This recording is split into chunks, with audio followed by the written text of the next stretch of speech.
안녕하세요. 팝 아티스트 낸시 랭입니다. 어떤 질문도 피하지 않고 당당히 맞서 신앙의 근육을 키워나가는 낸시 랭의 신학 펀치. 정말 이 펀치를 막 날리면서 저도 신학을 조금씩 배워나가고 있는데요. 저의 스파링 파트너가 돼주시는 우리 두 교수님 함께 하셨습니다. 안녕하세요, 권 교수님. 안녕하세요. 숭실대에서 기독교학을 가르치는 권영경입니다. 네, 그리고 김학철 교수님. 안녕하세요. 연세대학교에서 기독교 가르치는 김학철입니다. 또 한 주간 그 댓글이 확 올라오셨나요? 저 저번 주 방송 때 그게 너무너무 웃겨가지고 참느라고 되게 힘들었어요. 이렇게 댓글이 올라오신다고. 주인은 기울이나 신경 쓰지 않는. 네. 그래도 저는 이렇게 두 교수님과 함께 하면서 제가 그 신학을 조금씩 배우고 알아나가는 이 시간이 정말 너무 감사한 거예요. 두 분 함께 해주셔서 너무 감사합니다. 이거 보면 안 되는데 제처가 어디 가서. 아멘. 아멘. 네. 그렇게 마무리 좋네요. 네.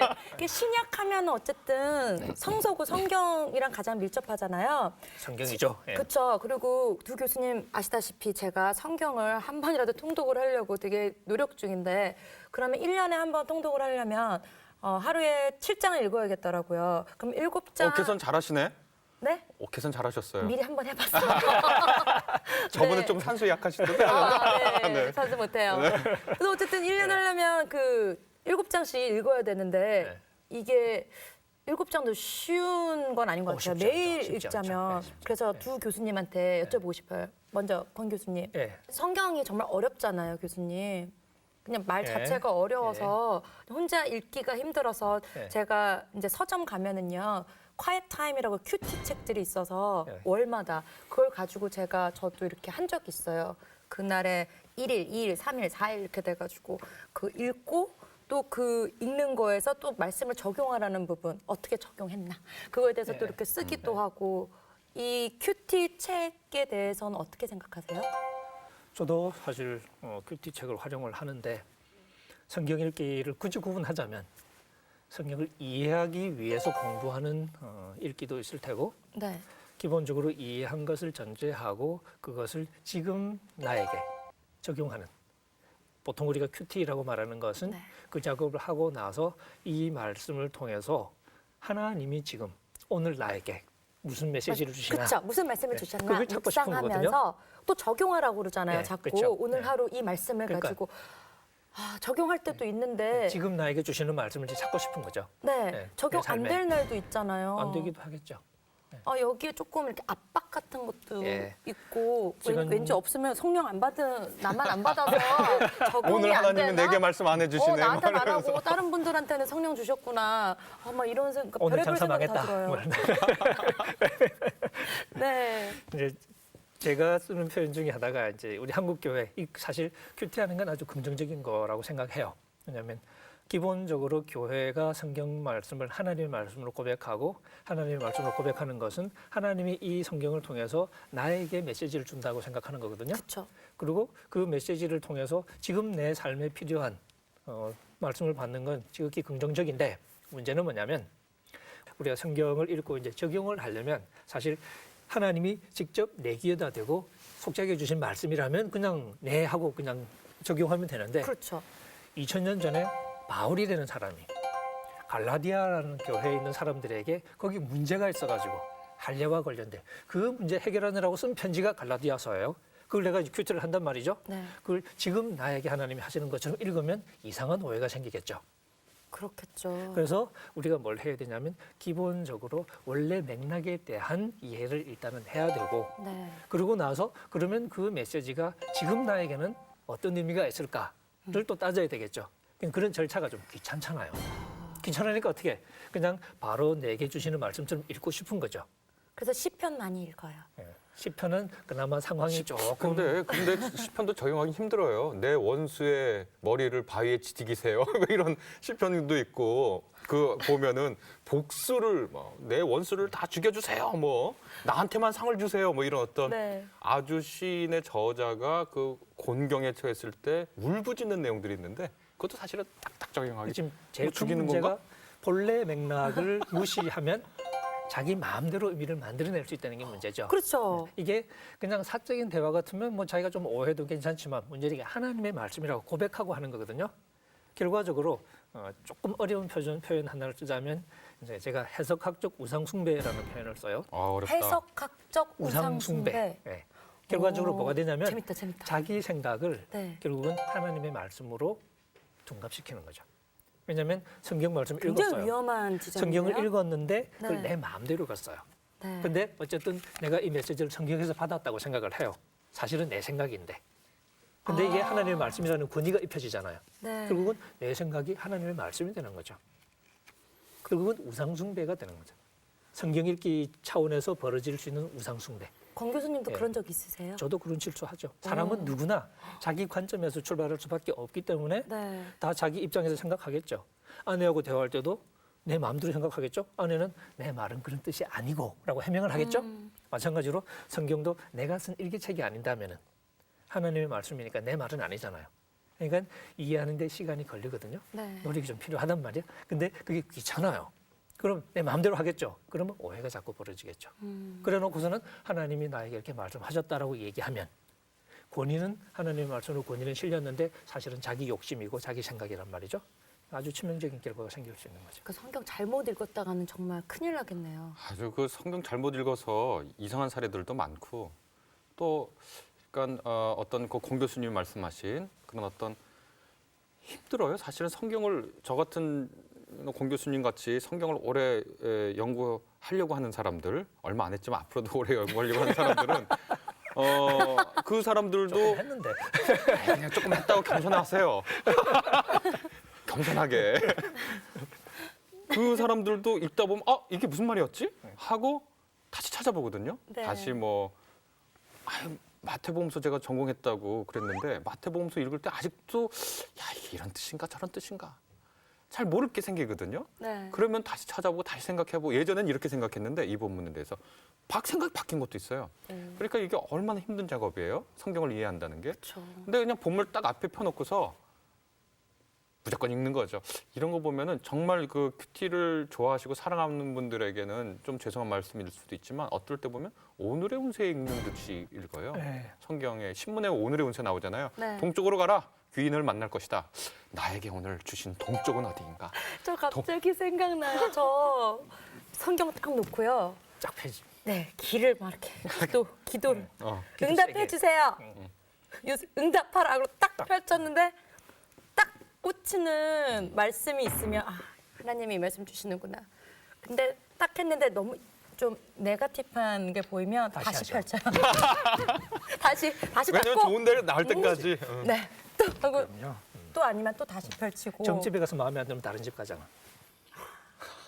이런 행동도 참 되게 한심한 행동이네요. 제가 그죠? 큐티와 관련해서 어디 글을 쓰면서 그런 표현을 썼어요. 큐티가 뭐냐? 네. 이제 비꼬아서 한 얘기인데 내 생각을 하나님의 말씀으로 둔갑시키는 방법. 그다음에 두 번째 이렇게 정의가 성경으로 점을 치는 방법의 하나. 이런 제가 이렇게 정의를 이렇게 쓴 적이 있거든요. 네. 우리가 성경 말씀에 대한 신념이 굉장히 신앙 고백이 아주 대단하잖아요. 하나님의 말씀. 그렇죠. 맞아요. 근데 막상 읽을 때는 너무 함부로 취급하는 거예요. 너무 내 마음대로 하고 말씀을 너무 존중하지 않는 거죠. 이게 우리가 가진 좀 역설적인 측면인데 오히려 우리의 고백만큼이나 네. 우리가 성경 읽는 태도 역시 좀 더 바짝 낮아져서 좀 더 신중하게 조심스럽게 읽어가는 연습을 할 필요가 있다. 그런 말씀입니다. 근데 성서를 읽으면서 나를 지워가는 작업을 가끔 해야 할 때가 있는데 자꾸 나를 강화하는 작업을 하거든요. 그러니까 모든 성서에 있는 본문을 자기를 놓고 읽어요. 그러니까 예를 들어 어떤 나라가 망했어요. 네. 유대하고 이스라엘이 패망했단 말이에요. 아시리아하고 바벨론이란 나라에. 그럼 우리 가정이 무너진 일로 놓고 해석하는 거예요. 아니 역사에서 유대 나라가 망한 거하고 당신 가정이 무너진 거랑 뭔 상관이 있어요? 그러니까 이 유대가 망한 그 안에 있는 하나님의 역사와 뜻을 읽어내려고 하는 게 아니라 이걸 갖다가 우리 집이 요즘 어려워. 집 망한 거에 갖다 놔. 그래 하나님이 70년 후에 회복시켜준다 그랬어. 우리 집도 70이 무슨 의미일까? 7번째 만나는 귀인인가? 70번째. 이런 식으로 완전히 자의적인 거죠. 그러면서 거기에 힘을 얻겠죠. 그러니까 그런 거 보면은 그런 막 그렇게 아주 그냥 간절하게 하는 사람들 보면 분들 보면 안타깝고 또 그 심정은 이해가 가나 성경 그렇게 읽으면 큰일 납니다 하고 꼭 얘기해주고 싶어요. 어떻게 보면 믿음이 부족해서 그런 거 아닐까요? 믿음이 부족하다기보다는 성경의 소통 방식에 대한 오해라고 그럴까요? 사실 성경을 주셨을 때 지금 말씀하신 그 경우는 조금 이제 아까 우리가 얘기한 것처럼 적나라하게 말하면 점을 치는 거거든요. 네. 성경이라는 게 언어로 되어 있고 언어는 읽어서 이해하고 의사를 소통하는 거거든요. 그러면서 하나님이 나에게 말씀을 해주실 거라는 기대를 하는 것인데 조금 전에 말씀하신 그런 사례 같은 경우는 자연스럽게 소통하는 게 아니라 하나의 상징이라든가 어떤 비유적인 걸로 취급해서 내가 거기다 의미를 마음대로 부여할 수 있는 거니까. 텍스트 자체, 본문 자체가 의미가 있는 게 아니라 내가 부여하기 나름이라고 생각을 해버리는 거예요. 그러면 무슨 장난이든 칠 수 있겠죠. 근데 그게 아니라 성경 자체가 의미가 있는 거예요. 왜냐하면 한 문장이 완결되었으면 그 문장이 뜻이 있는 거죠. 그걸 내가 받아들이는 것이고 그걸 기초로 해서 그다음 생각을 해나가겠죠. 그렇게 되면 문제가 적을 텐데 우리가 그 단계까지 가지 않고 어떤 경우는 뭐 제 개인적인 뭐 옛날의 경험입니다만은 큐티를 한다. 어떤 때는 큐티 5분 만에 끝이에요. 왜? 단어를 하나 잘 만났어. 나한테 꼭 필요한 단어가 딱 나온 거야. 꽂혔죠? 네. 그러면 길게 할 필요도 없어. 하나님이 나에게 말씀 주셨다. 그리고 기도하고 이렇게 끝. 이게 사실은 그 단어 하나에 내가 그냥 꽂히고 그 단어를 내 삶의 문맥에서 내 마음대로 해석한 거지 본문의 의미하고는 아무 상관이 없는 거예요. 그렇죠. 그러니까 하나님은 예를 들면 뭐라고 하잖아요. 내 말은 그 말이 아닌데 라고 생각하고 계실 거란 말이야. 근데 우리가 그런 실수를 얼마나 많이 하느냐. 그게 일종의 자기 도취에 빠지는 거죠. 그리고 이러한 교회 서점 가면은 하나님 말씀들이 막 카드로 예. 짜르륵 돼 있고 연초에 또 이렇게 하나씩 뽑는 거. 네, 뽑아가기도 뽑아서 하고 이렇게 막 그러잖아요. 보고 저는 이제 제가 다니는 교회는 그런 습관이 없었는데 제가 다니는 교회가 멀어가지고 저 신년 새벽 네. 맨 처음에 첫 예배 갔는데 그걸 뽑으라는 거예요. 그래서 네. 그것도 한 10년 전 얘기인데 뭐 이런 게 뭔지 그때 몰랐어요. 그래서 뽑아가지고 보니까 좀 좋은 말 같은 거 해야 되는 거 아니에요? 다 좋은 말 하는데 아니 안 좋은 말이 있었구나. 뭐라고 하는 줄 알아요? 의를 위하여 핍박받는 자는 이렇게 난 거예요. 물론 좋은 말이죠. 네. 정의를 위해서 핍박받을 정도로 정의를 실천해라. 그래서 신년에 듣고 싶은 말은 아니더라고요. 다시 뽑으셨어요? 아니요. 다시 뽑지 않고 이걸 다 접어서 네. 그 주보서에 딱 끼워놓고서 이게 기독교 점이구나. 이걸 이런 식으로 이거는 지금요 성서의 말 하나님의 말씀을 하나님의 말씀으로 대우해 드리는 게 아니라 이게 저 점장이 저 점괘입니다. 제가 볼 때는 이게 문제예요. 막 아까 그 어떤 분은 또 정말 이거 죄송한 말씀인데 네. 그렇게 하는 분 그렇게 하는 제가 가르치는 학생을 하나 만나서 제가 아주 좀 혼꾸녕을 내는 아주 그냥 지독한 말을 한 적이 있어요. 뭐라 그러셨는데요? 야 성경은 너를 위한 책이 아니야. 얘기했어요. 오. 왜냐하면 그 친구는 나에서 못 벗어나요. 나를 지우지 못해. 하나님 말씀 앞에서 자신을 없애고 하나님의 말씀을 받아들일 준비하는 게 아니라 네. 뭐든지 다 자기 방식대로 얘기해요. 그러면 그렇게 극단적이네. 극한의 말이라도 해줘야 될 필요가 있더라고요. 그래서 이쪽 뭐 불교에서는 방편이라고 그러잖아요. 방편했어요. 어떤 분들은요 다 신앙이 다 자기 중심성이야. 이게 아마 신앙이 자기 중심성하고 연결되어 있는 것 같은데 하도 뭐 예수님이 나를 위해서 죽었고 하나님이 나를 위해서 주차장에 빈 곳을 마련했고 하나님 나를 위해서 파란불을 막 듣다가 근데 그분은 내가 중요해. 언제나 그거 신앙의 작업은 언제나 하나님 앞에 자기를 비우는 작업. 성령이 가득 차 있는 컵에 물이 가득 차 있어. 어떻게 들어와요? 자기를 비워야 되는데 그렇죠. 큐티도 마찬가지인 것 같아요.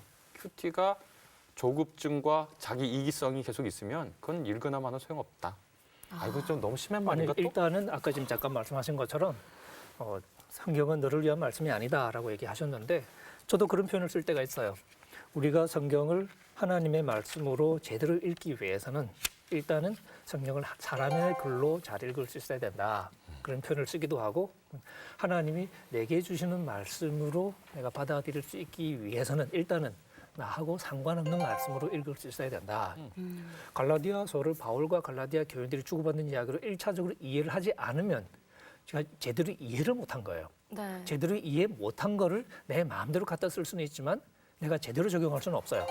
그래서 1차적으로는 나하고 관계없어요. 바울이 갈라디아 교인들에게 뭐라고 그랬을까? 혹은 그다음엔 갈라디아 교회는 무슨 일이 있었지? 그건 나하고는 상관없어요. 난 할래 문제 없어. 네. 근데 그 교회에 있었던 그때의 문제를 두고 무슨 얘기가 오고 갔는지를 일단 충분히 이해를 하려고 들겠죠.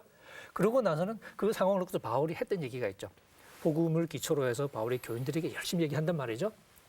그렇게 갈라디아라는 상황에서 이제 부딪히는 그 복음의 이제 그 어떤 불빛이라고 그럴까요? 네. 튕겨져 나오잖아. 그걸 보면서 아, 그러면 동일한 복음이 갈라디아 상황에서 저렇게 됐으면 그러면 그 메시지가 지금 나에게는 어떤 말씀으로 다가올 수 있을까를 생각을 하겠죠. 그러면 훨씬 더 일관성 있는 적용이 이루어지는데 문제는 우리가 본래의 맥락을 너무 쉽게 무시한다는 것. 무시하는 이유가 뭐냐면 남의 말 듣는 게 원래 싫어요, 우리는.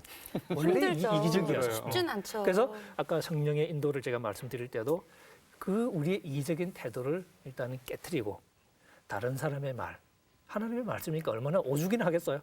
경청하는 습관이 일단 우리에게 필요하다. 이건 내 말이 아니기 때문에 내가 신중하게 들어야 되고 조심스럽게 들어야 되고 필요하면 공부도 해야 되고 따져야 되고 네. 남의 말도 들어야 되고. 근데 그런 식의 문제는 제가 보면은 정말 죄송하고 부끄럽기도 한 얘기인데 이른바 평신도, 이른바 평신도 외뿐만 아니라 목사님들도 그런 실수를 많이 범해요. 근데 제가 지금 어떤 목사님 얘기하면은 큰일 나겠죠? 그럼요. 그러니까 100년 전 얘기를 그 죄렌 키에르케고르의 죽음에 이르는 병을 보면 그 맨 처음에 서원이 어떻게 시작하냐면 이 나사로 얘기부터 시작해요. 나사로가 이제 나사로 아시죠? 그 이게 죽었다가 예수님이 살리신 그 얘기 하는데 왜 그 얘기를 그 얘기부터 시작하느냐? 그 키에르케고르가 교회를 다니는데 이분이 그 교회 목사님이 그 정부에서 시책이 온 거예요. 덴마크 정부에서 무덤을 도시 바깥으로 둬라. 마을 바깥으로. 왜 위생상의 문제가 있잖아요. 또 이렇게 어떤 문제가. 이렇게 도시 바깥으로 둬라. 이게 시책이 내려왔는데 그쪽은 목사님들이 공무원이에요. 독일 같은 경우에도 독일 목사님들은 나라에서 월급 받아요. 공무원이거든요. 이분이 그거를 정부 시책을 성서적으로 정당화하려고 나사로 이야기를 갖고 온 거예요. 그래서 그 유대인들이 그 무덤을 바깥에 뒀거든요. 네. 그러니까 우리 성경에 보면 무덤이 바깥에 있잖아요. 마을 바깥에. 우리도 무덤을 바깥에 둬야 됩니다. 이렇게. 그러니까 키에르케고르가 그 화가 난 거예요. 이게 그 말이 아니니까. 그래서 그 자기 아주 대표적인 책이죠. 죽음에 이르는 병. 그거 쓰면서 그 얘기를 맨 앞에 갖다 놨다. 그런 에피소드를 제가 읽은 적이 있는데 그러니까 사실은 뭐 저도 마찬가지겠죠. 저도 이제 그런 실수를 범하겠죠. 잘못을 범하고. 또 아마 목사님들도 그럴 수 있고. 이렇게 교수님들이나 그런 목사님들도 그런 실수를 범하는데 그냥 일반인들은 그냥 성경을 잘못 읽을 바에는 그냥 안 읽는 게 나을 것 같아요. 극단적으로는 그렇게 말할 수 있겠는데 네. 또 다시 생각하면 그냥 예를 들어서 가장 기본적인 실수. 우리가 지금 원래 지금 맥락을 좀 중요시해야 된다라고 말씀을 드리는데 그 방법 중에 하나가 뭐냐면 쭉 읽는 거예요. 가다 멈추지 않고. 남의 말 듣다가 끝내면 이게 오해가 되잖아요. 네. 마찬가지로 예를 듭시다.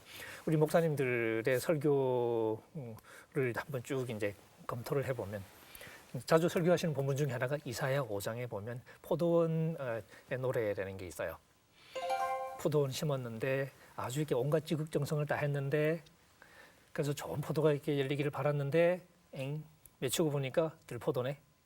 그 얘기하면서 그것을 이제 이스라엘 백성들이 신실하지 못한 모습에 하나님이 그렇게 사랑을 베풀었는데 순종하고 그렇기를 바랐는데 아주 그냥 가난한 사람 억압하고 온갖 나쁜 짓 다 하고 그러고 있구나. 그걸 이제 빗대기 위해서 말씀하신 거예요. 그 성경을 쭉 읽을 때 이제 본문으로 치면 7절까지 그 얘기가 나오는데 7절까지 쭉 읽으면 무슨 말인지 뻔해져요. 근데 많은 설교가 실제 조사한 결과에 의하면 5절까지만 읽고 그리고 좋은 포도, 들포도까지만 읽어요. 그리고는 그 좋은 포도, 들포도를 마음대로 해석하기 시작하는 거예요.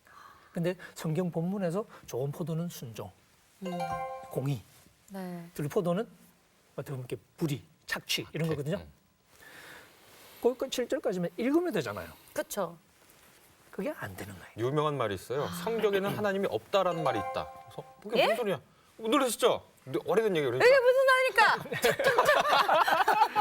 그런 얘기가 있어서 이게 뭐야? 그래서 그거 보면 어리석은 자는 말하기를 하나님이 없다 하는도다 하는데 어리석은 자는 빼고 하나님이 없다 빼.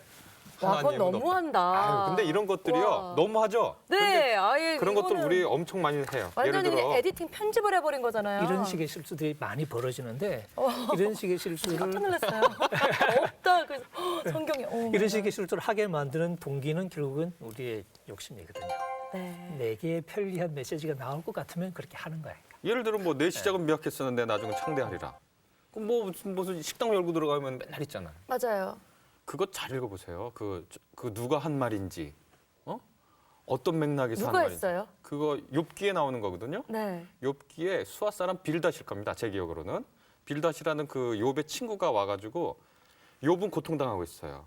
자기는 하나님께 특별히 잘못한 게 없다고 생각하는데 고통당하니까 전통적인 죄 지으면 벌 받는다라는 거하고 맞지 않아. 자기는 하나님과 지금 씨름하고 있어. 근데 그 새 친구가 와가지고 욥을 위로 한답시고 왔어. 네. 욥을 보니까 비참해. 네. 같이 막 울어줘요. 친구는 친구야. 막 울어주다가 한 얘기예요? 슬슬 얘기해요.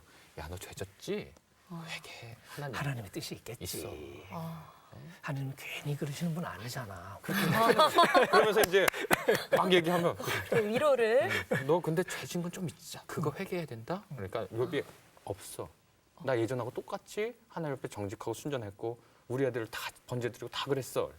에이 막 그러다가 그 수아 사람 빌닷이 뭐 그러면 네 시작은 지금 이렇게 뭐 미미하지만 나중엔 창대해지겠지라는 맥락 속으로 해석할 수 있는 그런 말이에요. 그래서 결국 나중에 욥기에 보면 하나님이 그 욥의 세 친구들을 모두 꾸짖어요. 틀렸어. 그렇게 얘기하시거든. 오. 근데 그 말을 갖고 오는 거지. 그럼 그 하나님이 하신 말씀이 아니에요? 아, 진짜. 어머, 근데 진짜 어느 음식점이든 식당이든 가정집에 들어가면 그거 다 있잖아요. 나무로 그렇죠. 파가지고. 지금 우리가 성경 해석 얘기하는데 지금 굉장히 중요한 게 계속 나오는 게 맥락 얘기죠. 그렇죠. 가장 중요한 실수가 이제 여기서 많이 벌어져요.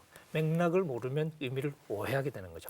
그렇다면 교수님 어떻게 하면 성경을 제대로 읽을 수 있는지 그 방법을 좀 알려주세요. 이제 맥락 얘기했죠. 네. 맥락을 이제 신경을 쓰면서 읽어야 되는 거예요.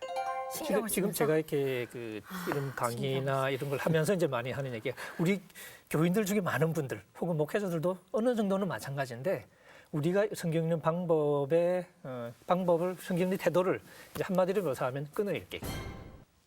하지 말라. 문장으로 읽지도 않고 때로는 단어별로 끊어요. 마치 그 단어가 독자적인 의미가 있는 것처럼. 오, 근데 그렇게 끊어버리면 그런가요? 맥락이 없어지잖아요. 그럼 내 마음대로 맥락을 부여할 수 있는 거야. 그렇죠. 단어만 있으면 그렇죠. 문장을 마음대로 만들 수 있으니까요. 근데 사실 의미가 생겨나려면 문장이 만들어져야 되고 문장이 붙어서 단락이 이루어지고 그런 과정을 통해서 하게 되는 거거든요. 그렇죠. 그렇게 따라가야죠 우리가.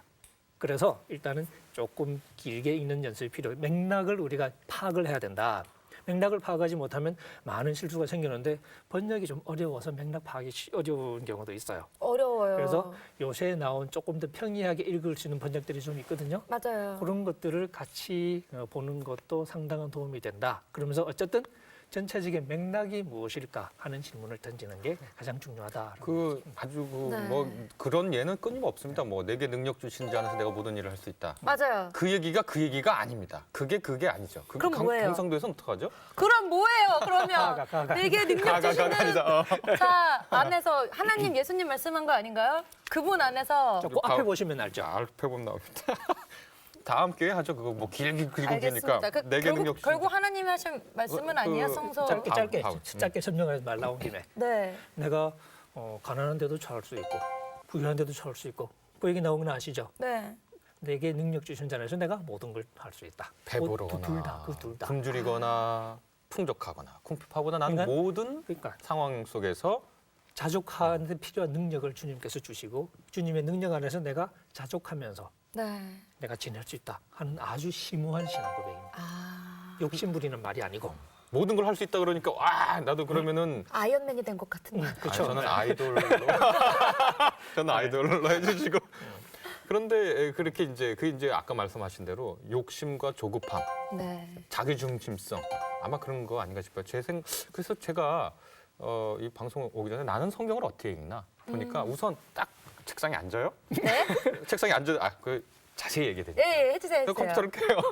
그다음에 창이 두 개를 써요 모니터를. 여기 한쪽에 온갖 종류의 인터넷이잖아요. 온갖 네. 종류의 번역 번역. 성경들을 올려놔요. 뭐 영어도 하나, 독일어도 하나, 그다음에 그리스어 하나 오. 신약을 하니까 그다음에 멋있다. 뭐가 멋있어요? 여러 개를 그냥. 밥줄인데. 그거 해야 돼. 농부가 저 김매듯. 그다음에 영어 성경 번역도요 한 2개 정도는 해야 돼요. 저 지금 갑자기 느껴진 게 왜 이렇게 수능 앞두고 시험 앞두고 학생들이 공부는 하지 않고 준비하다가 준비하다가 필기도구랑 막 좋은 책상 막 이렇게 해놓고 아 그러면은 그리고 이제 잔다라는. 그래야 되는데 이게 쓸글이 이렇게 딱 나요. 한 5분 읽다가 자지. 그러니까. 딱 나. 그런 다음에 뭘 하면 이제부터 읽기 시작하는 거예요. 여기도 이 번역으로도 한 번 읽고 저 번역으로도 한 번 읽고 네. 이 번역으로. 근데 많은 분들은 그렇게 할 수는 없을 것 같고 만약 우리나라 번역 인터넷에 다 있어요. 그러니까 우리가 개역 계정, 새 번역, 그다음에 공동 번역 계정이 있습니다. 그것도 놓고 그런 게 그건 다 뜨거든요. 네. 그 세 번역을 그 세 가지의 번역 놓고 그다음에 혹시 외국어가 가능한 분들은 뭐 한두 개 놓고 그렇게만 읽어도요. 왜냐하면 다른 나라 말로 읽으면 좀 주의하게 되잖아요. 우리가 그쵸. 우리말 같은 경우에는 뭐라 그래도 잘 안 들어요. 그런데 영어로 하면 괜히 들어야 될 것 같아요. 뭔가 이해해야 될 것 같고 그렇잖아요. 맞아요. 이상하잖아요. 그리고 영어로 읽는 게 뭔가 더 와닿아요. 왜냐하면 그거 진짜 신경을 써서 읽는 거거든요. 네. 우리는 우리말이라고 쉽게 안다고 생각해 무슨 뜻을. 근데 뭐 민망하다. 요즘 뭐 민망하다는 말 많이 쓰잖아요. 민망하다는 말이 어떤 의미에서 민망하다는 말 써요? 부끄러운 느낌 아닌가요? 아 그게 아닙니다. 아니에요. 국어사전 한번 찾아보세요. 우리는 민망하다는 말을 그렇게 쓰지만 민망하다 국어사전에 맨 처음에 나와 있는 말은 그게 아니에요. 뭐예요? 찾아보시고 여기 자막 나갑니다. 알겠습니다. 민망하다. 민망이 여기 사회로 네. 표현도 네. 나오죠. 네, 민망이 예수 그리스도 민망히 여겼다 할 때는 그 뜻이 아닙니다. 그러니까 우리는 당연하다고 생각하고 그냥 읽어. 근데 여러 번역본을 읽어라 하는 건 뭐냐면 주의 깊게 읽어봐. 이걸 주의 깊게 읽는 걸 도와줘요. 만약에 우리가 다 영어를 배우니까 요즘은 네. 할 수 있는 분도 못 할 수 있는 분도 있어요. 나이 많은 분들은 저희 아버님 같은 경우에는 일제 때 이제 공부를 하신 분이니까 일본어 성경을 읽으면 이해가 잘 된대요. 그럼 일본어 성경 갖다 놓고 읽는 거예요. 만약에 가능하시다면 그런 걸 놓고 그렇게만 읽어도요. 오늘 이런 큐티나 이런 자기중심성에서 벗어나는 왜냐면 자기중심성에서 벗어난다는 건 뭐냐면 경청. 네. 새롭게 읽으려고 주의를 기울이고 읽기 시작하거든요. 그러니까 저는 그런 게 굉장히 도움이 되더라고요. 이제 조금 처음에 네. 이제 그 성도들이 성경을 읽을 때 기본적인 요건은 하나님의 말씀을 듣고 싶다는 거거든요. 그렇죠. 근데 그 요건은 중요해요. 저도 그래요. 그러면 이제 한번 그 말씀을 이렇게 드리고 싶은 게 이제 적용 강박증이라는 표현을 제가 가끔씩 쓰는데 우리가 큐티를 할 때는 적용할 거리를 찾아야 된다는 하나님의 말씀을 듣고 싶잖아요. 네. 그러니까 적용할 거리를 찾고 싶어요. 그러다 보니까 찾아야 돼. 없으면 만들어내야 돼. 그래서 의미를 만들어내는 경우도 많거든요. 근데 이제 이 부분을 어떻게 해결할 거냐? 조금 우리가 한 걸음 물러서서 아버지하고 예를 들어서 부모님하고 대화를 한다고 쳐봐요. 부모님의 말씀, 우리가 부모님께 순종도 해야 되고 부모님 잘 모셔야 되고 이제 부모님의 뜻을 잘 알아야 되니까 대화를 네. 하겠죠. 근데 이게 하루 벌어 하루 먹고 사는 건 아니거든. 그날 아침에 아버지가 앉아서 오늘은 요거 예 알겠습니다. 이게 아니잖아요. 어릴 때는 그렇지만 나이가 들면 이제 아버지의 생각을 충분히 이해하기도 하고 대화를 나누면서 아버지를 더 이해하긴 하지만 그날 벌어 그날 먹고 사는 수준은 아니거든요. 하지만 아버지와의 대화가 중요하죠. 아버지를 계속 이해하게 되고 그렇게 되니까 마찬가지로 성경 말씀도 우리가 퀴즈를 할 때 오늘 적용 못한다고 내 인생이 끝이냐 그러지 않아요. 그렇죠. 네, 잘 살아요. 네. 그리고 사실은 우리가 그런 판단력을 갖추는 게 맞고 그리스도인으로서 기본적인 식견을 갖추는 게 맞고 점을 쳐야만 살 수 있는 게 아니란 말이죠. 그럼 성경 왜 읽냐? 하지만 우리가 하루하루 살아갈 때는 그걸 직접 꺼내서 점치듯이 살아가는 게 아니라 네. 우리가 그러면서 성숙하는 거죠. 우리의 생각이 성숙하고 우리가 지혜가 자라고 그걸 가지고 우리가 사리를 분별하면서 살아가는. 한편으로는 성숙한다는 게 이게 위험 부담을 갖죠. 그렇죠. 네. 그걸 사람들이 피하고 싶은 욕구가 좀 있어요. 그래서 시키는 대로 하고 싶은 거니까. 그렇지. 근데 그게 오히려 믿음이 좋은 것처럼 이렇게 착각하기도 하고. 그러니까 그게 좀 뭐랄까 우리가 하나 건너가야 할 단계랄까?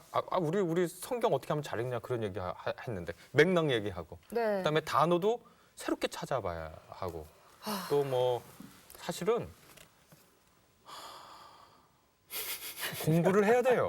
너무 공부네요. 공부를 해야 돼요. 네. 공부 안 하고 2000년 전에 쓰인 문서를 2000년 훨씬 더 이전에 쓰인 문서를 어떻게 이해하겠습니까? 근데 생각처럼 성경 못 읽겠다. 그러니까 큐티로 들어가는 거예요. 에이 골치 아파. 그냥 그러니까. 얘기를 해줘요. 막 이렇게. 근데 다시 생각하면 네. 다른 사람하고 대화를 많이 해보시잖아요. 대화 쉬워요? 어렵죠. 다른 사람이 이해하는 그 일 자체가 어려운데 그게 뭘 말해주냐면 우리가 그만큼 자기중심적이라는 게 남의 말 듣는 걸 힘들어해요. 그러면 주일에 네. 그냥 목사님이 다 풀어서 얘기해 주시니까 성경 읽지 말고 아멘 하면 주일에만 좋겠죠. 근데 하지만 그렇게 안 그게 돼요. 얼마나 위험한 일이냐는 거죠. 인생하고요 신앙은 절대로 대신 다른 사람이 해주지 못해요. 그 사도행전에 그 베레아 사람들이 칭찬받는 것처럼 사도 바울이 설교를 했던 말이죠. 대사로니까 사람보다 더 신사적이다 그렇게 나왔죠. 네. 그러면 바울이 하는 얘기를 족족 아멘 아멘 했던 게 아니라 바울이 설교하니까 그게 과연 맞는 말인가? 그래서 성경을 더 열심히 뒤졌다. 그래서 칭찬받았거든요. 그러면 나 자신이 하나님 말씀을 사랑하고 열심히 공부하면서 신경 써가면서 네. 읽어야겠네요. 그렇게만 해도 사실은 상당한 유익을 얻을 수 있습니다. 절망할 필요가 없는 게 물론 모든 걸 이해할 수는 없어요. 하지만 많은 부분은 이해가 될 수 있어요. 네. 그래서 조금 신경 쓰면서 차근차근 읽으려고 무슨 말씀을 하시는 거지? 하는 질문 던지면서 읽으려고 하고 그다음에 가다 보면 더 이제 자꾸 필요가 생기겠죠. 필요한 대로 다른 도움을 받을 수 있겠죠. 성경책 너무 머리가 아프지만 정말 우리 멋진 두 교수님이 말씀해주신 그런 팁을 가지고 한번 읽어보도록 하겠습니다. 시청자 여러분 어떠셨어요? 조금 머리 아프셨죠? 저도 좀 아팠습니다.